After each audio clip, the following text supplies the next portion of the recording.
today's teaching, we want to deal with God's permissible and God's perfect will. And the scripture that we want to look at firstly is in Romans chapter 12 and verse 2. Scripture says, "And do not be conformed to this world, but be transformed by the renewing of your mind, that you may prove what is that good and acceptable and perfect will of God." And so we see that there's two aspects to the will of God. The scripture calls the one aspect the acceptable will about salvation.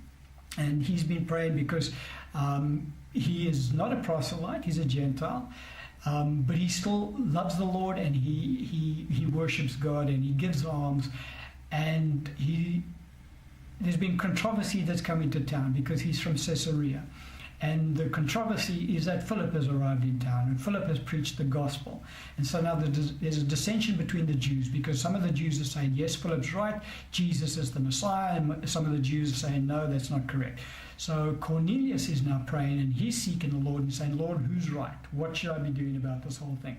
While he's praying and fasting and seeking God, God sends him an angel, and the angel says to him, the Lord then takes place in my life.